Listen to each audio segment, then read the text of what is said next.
Assalamualaikum dan selamat sejahtera anak murid semua.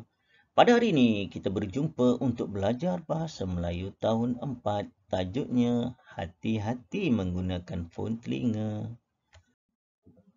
Objektif yang ingin dicapai pada hari ini ada dua. Pertama, cikgu mengharapkan murid dapat berbincang untuk mencatat dan melengkapkan poster. Yang kedua, murid dapat menjawab soalan pemahaman berdasarkan kemahiran pada hari ini iaitu kemahiran menulis. Ada pelbagai jenis fon telinga di pasaran. Pilihlah fon telinga yang selamat digunakan agar gegendang ke telinga kita tidak rosak. Mari kita lihat maklumat yang terdapat dalam buku teks. Sempena Hari Pendengaran Sedunia, Pejabat Kesihatan Daerah telah mengadakan pertandingan mereka bentuk poster. Hadif mahu menyertai pertandingan tersebut. Dia telah mendapatkan maklumat tentang cara menggunakan fon telinga daripada jirannya, Dr. Azlan. Mereka berkomunikasi melalui media sosial. Okey, apakah mesej antara Hadif dengan Dr. Azlan jirannya itu?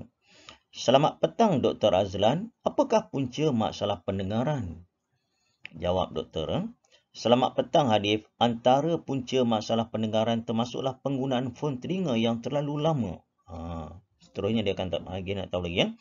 Bagaimanakah cara menggunakan fon telinga dengan selamatnya? Pertama, kita perlu mengurangkan penggunaan fon telinga. Jangan gunakan lebih daripada 90 minit. Pastikan tetapkan tahap bunyi tidak melebihi setengah. Jika terdedah kepada bunyi bising dalam tempoh yang lama, berikan masa rehat untuk telinga sekurang-kurangnya 16 jam. Seterusnya, ingat Hadif, masalah pendengaran ialah kecacatan kekal dan tidak boleh diubati. Terima kasih doktor. Tengok. Sama-sama Hadif. Jadi Hadif telah bertanya dua soalan.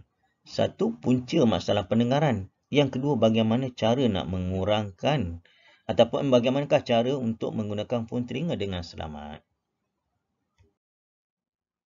Ini maklumat berkaitan dengan penggunaan fon telinga yang selamat. Pertama, kurangkan penggunaan fon telinga. Itu satu. Tiga lagi, kamu kena fikir apakah yang sepatutnya. Cikgu harap anak-anak murid telah pun bersedia untuk latihan pada hari ini. Ada tiga soalan yang diberikan kepada kamu. Apakah masalah pendengaran? Satu. Yang kedua, nyatakan tiga punca masalah pendengaran. Yang ketiga, lengkapkan poster di bawah. Sila jawab sekarang. Mari kita bincang apakah jawapan yang sesuai bagi latihan yang diberikan kepada kamu pada hari ini. Soalan nombor 1. Apakah masalah pendengaran? Masalah pendengaran adalah ketidakupayaan secara separa ataupun sepenuhnya untuk mendengar bunyi dan maklumat. Istilah kita pakai macam pekak tak dengar. Yang kedua, nyatakan tiga punca masalah pendengaran. Pertama, penggunaan fon telinga yang terlalu lama. Hati-hati siapa yang terlalu lama menggunakan ni. Yang kedua, mendengar bunyi yang terlalu kuat. Sebab tu kamu tengok kalau orang yang bekerja di lapangan terbang dan sebagainya, dia akan pakai satu alat keselamatan untuk menjaga telinga dia ataupun di tempat perlumbaan kereta dan sebagainya yang bunyi bising, dikilang dan sebagainya. Yang ketiga, jangkitan. Masalah juga boleh berlaku sekiranya ada penyakit yang boleh berjangkit antaranya.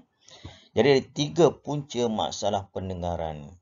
Yang ketiga, lengkapkan poster di bawah. Penggunaan fon telinga yang selamat. Apa cara dia? Pertama, kurangkan penggunaan fon telinga.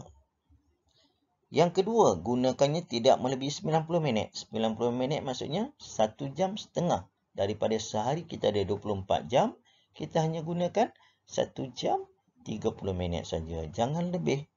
Kadang-kadang orang sampai tidur pun dia guna lagi. Berbahaya tu. Yang ketiga, pastikan bunyi tidak melebihi setengah. Maksudnya separuh. Jangan terlampau kuat sangat. Kadang-kadang bunyi itu boleh mengganggu rumah jiran dan sebagainya.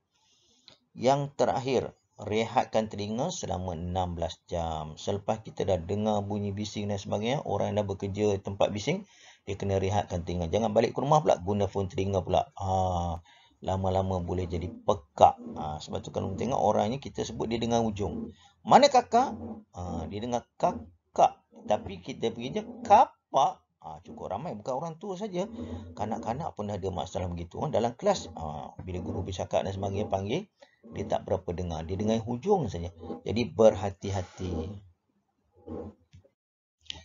Sebagai rumusan dan kesimpulan berdasar apa yang kita pelajari pada hari ini, phone telinga yang selamat, ingat, jangan guna dalam tempoh yang terlalu lama. Cikgu tengok anak-anak murid sekarang, remaja dan sebagainya, bila berada dalam bilik, kamu nakkan hiburan, kamu akan gunakan phone telinga mendengar iringan muzik. Yang paling bahaya bila kamu tertidur. Benda tu terpasang. Alat muzik ni terpasang dekat telinga. Bayangkan dalam tempoh kamu tidur selama 8 jam, pukul 10 kamu tidur, pukul 6 kamu bangun, 8 jam tu, benda tu, alat muzik tu terpasang pula, dia boleh merosakkan telinga. Ingat tadi, pesanannya 90 minit saja sehari. Jangan lebih, nanti bukan orang tua saja pekak, nanti kanak-kanak pun dah pekak. Jaga kesihatan semua. Okay, itu saja yang cikgu nak kongsikan pada hari ini. Assalamualaikum, selamat sejahtera. Bye.